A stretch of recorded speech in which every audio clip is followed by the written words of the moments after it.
hirugarren puntuarekin jarraituko dugu. 2019ko maiatzaren 26 udal hauteskundetako mahaikideak izendatzeko zozketa, el sorteo para los componentes de las mesas electorales para las elecciones municipales a celebrar el 26 de mayo. Antes de proceder al sorteo, que lo realizará el secretario con el programa informático, como ya conocéis, pues bueno, sí que me gustaría, y bueno, creo que en algunos ya hemos comentado que hubo vecinos y vecinas que el pasado 28 de abril pues tuvieron que estar en la mesa, con lo cual esa gente que ha tenido que estar, el poder revisar para que no tenga que repetir, es decir, el sorteo que se haga, pues luego revisarán, no lo vamos a poner ahora porque se alargaría muchísimo.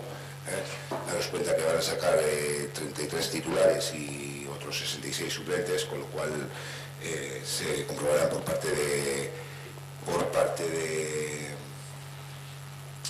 secretaría, se comprobarán por parte de secretaría pues, para que no coincida.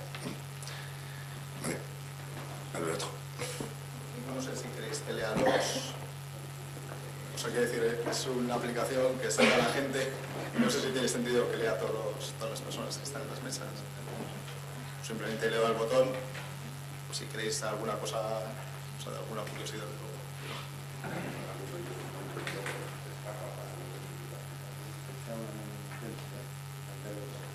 No, vamos, que ha salido ya, es que esto antes tenía más gracia porque se hacía como pues poco a poco, pero ahora pues han salido ya todas las personas.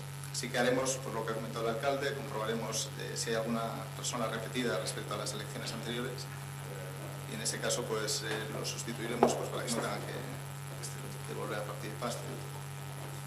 Yo he visto uno que la había dejado por lo que quiso. Pero bueno, y las notificaciones las mandaremos a partir del día 2.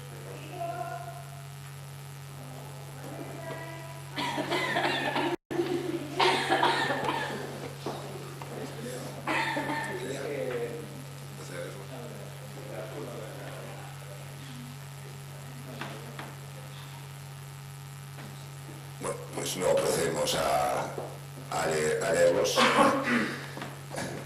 Doy la bienvenida a todos y todas. La verdad que da gusto ver así salón de plenos. Ahora estoy en Busti. Vale, pues entonces con lo que se procede a las notificaciones y las comprobaciones.